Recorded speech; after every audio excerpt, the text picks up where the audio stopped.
liniște în suflet mă cuprinde și cerul s-a deschis deasupra mea. Eu cred că a venit momentul să mă destăinui, draga mea, să spun ce nu ți-am spus vreodată, chiar dacă poate tu știai. Ești cea mai minunată fată, în viața mea ai coborât din rai.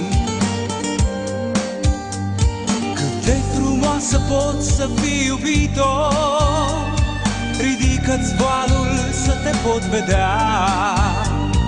Să ne așezăm aici la țărmul mării, în noaptea asta sfântă ești a mea și a mea vei fi pe veci de acum încolo, și-al tău voi fi mereu, mireasa mea. Cu tine vreau să plec departe, în altă lume dacă aș putea. Ești mireasa vieții mele, tu ești tot ce mi-am dorit, printre sutele de stele. În sfârșit eu te-am găsit, te-am visat așa cum ești, în ochii albă de mireasă. Vreau să vin întreaga lume să-mi vadă inimii aleasă. Și soarele a venit să ne cunune, și luna a venit din partea mea.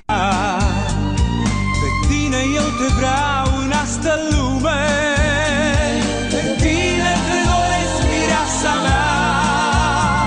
Destinul ne-a unit pe veșnicie și spun acum că sincer te iubesc.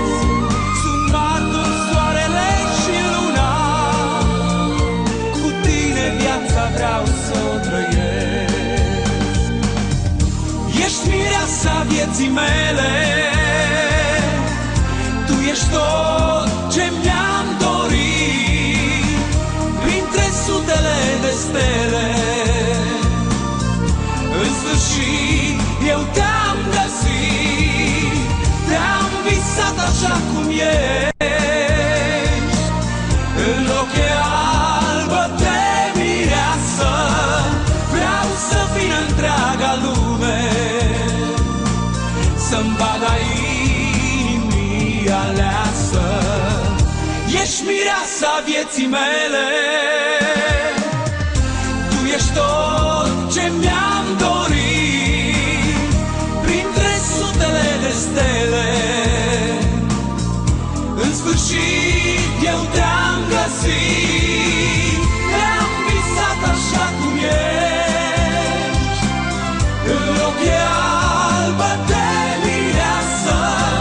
Vreau să vin întreaga lume să-mi vadă inimii aleasă. Ești mireasa vieții mele,